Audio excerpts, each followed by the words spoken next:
Alright folks, I wanted to do a quick video showing the disassembly procedures that I use for the Strider PT. It's a concealed carry Ranger Green model.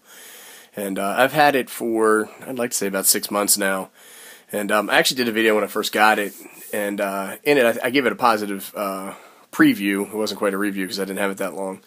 But I did bellyache a little bit about the lockup and the proprietary pivot on there being difficult to adjust. And really the lockup, I had not given it sufficient time to wear in. It's worn in now, and it's a great lockup. And the other thing is that I had taken the knife and applied some grease to it to make the pivot a little bit easier to manipulate. So it was a compounding problem where I felt that the pivot was a little too tight. I wanted it to break in probably faster than I should have, and I put some grease on there, and I think that some of that grease got on the lock bar face, which caused it to engage further than it normally would. Like I said, after this is my first Strider, being exposed to Strider some more and reading about them, a couple of things I think I've come to understand is that, you know, if I offered a no questions asked lifetime guarantee, I'd put a proprietary pivot on there too, because I wouldn't want just every douchebag out there taking the knife apart and tinkering on it. And the other thing is that I've really just learned that the lock bar mechanism should be as clean as possible. And if I wanted to put something on there, graphite's probably the best choice. So anyhow, like I said, this is a knife that I carry more than any other knife. I love it, and I consider it a perfect EDC. It is rare that it's not with me. Alright. Let me go ahead and show you the tools that I'm going to use for this disassembly. This is a trick that I got off of a Strider forum on USN, was to use these spanner pliers, and they're for putting rubber band type things on different pipes and fittings and stuff like that. And they work great for this. And then you need a Allen wrench, and you know, don't ask me what size it is. All I know is it's small. It's real damn small. And so I'm going to go ahead and I'm going to pause the video for a second, then I'm going to get started on taking this thing apart. Alright, first thing I got to do is remove this. Alright, now that's done. I'm going to use the lid of this toolkit for parts, so it's going to be in the way. So the first thing I'll do is I'll take...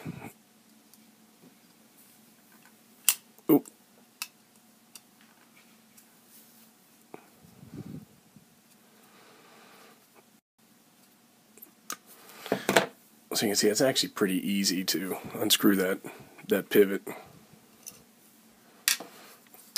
Now, I don't know if I take knives apart correctly. I take them apart a lot, but I don't know if I should take the pivot first or the scales or whatever. One of the things I really like about Strider knives, after buying this one, I liked it so much. I've gotten 2 S&Gs, but they don't have a whole lot of parts, and I've come to understand that that is actually a design specification used by Strider, where he wants the least amount of parts as possible. This is kind of awkward, and it probably looks kind of goofy. I have an iPad recording this video in between me and the knife, and it's making it a little bit difficult, but this isn't complicated. I'm trying to do it so everybody can see what's going on.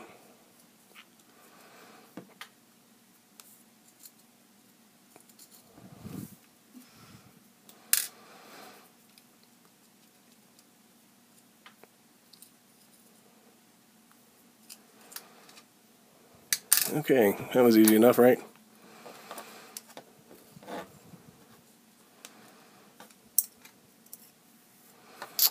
Well, I'll put this pivot piece in there so that doesn't get lost. Now you can see, so I've taken this apart and cleaned it before. I use it a lot, and it just gets dirt and grime in there from use. And some of that grease that I put in there originally, that may have even helped attract some of this crud and make it stay in there. So it's a little filthy, but it's not too bad. What I'm going to do now is I'm going to pause this. I'm going to clean the knife. I'm going to come back, and we're going to go ahead and put it together. Alright, just in case anybody's curious, that's what I use, Ballistol, to clean all my blades. I find it works great. I haven't had any problems with it, so I haven't had any reason to go and try anything else. I know there's a number of products on the market that a lot of people feel strongly about, but that's just the one I use, and I'm quite happy with it. Alright, we are back and we're cleaned up. Let's see if we can get this thing back together without me looking too much like a moron on this video.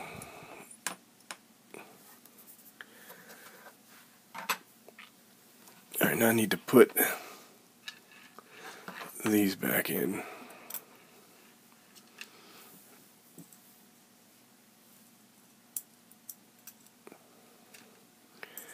And like I said in the first part, these Strider knives are extremely easy to take apart if you have a tool to deal with that proprietary pivot adjustment.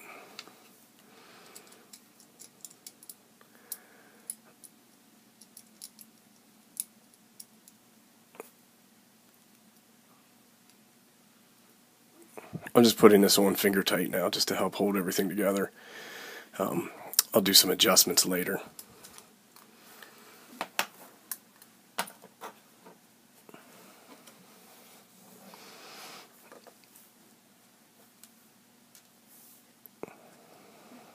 This is a little difficult with this iPad in the way, but I think we're going to be able to get it done.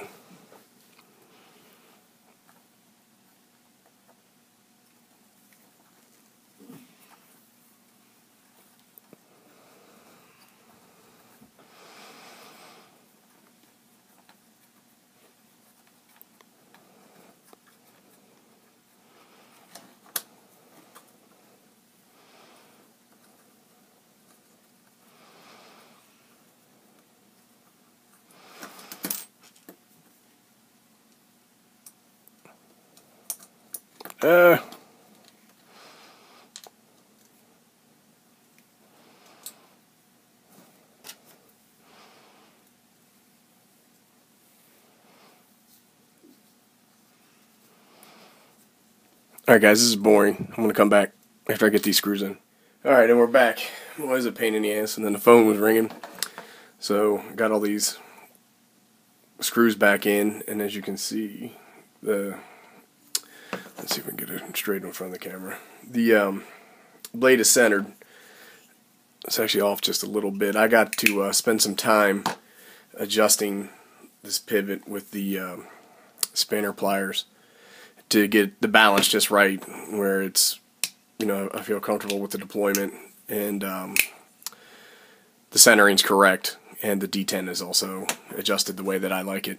But I'm going to go ahead and do that now. I'm not going to do it on camera because it's a little bit boring. But as you can see, it's not real bad taking these apart, making sure they're clean and putting them back together. If you have the right tool for the PT, these spanner pliers have been a lifesaver.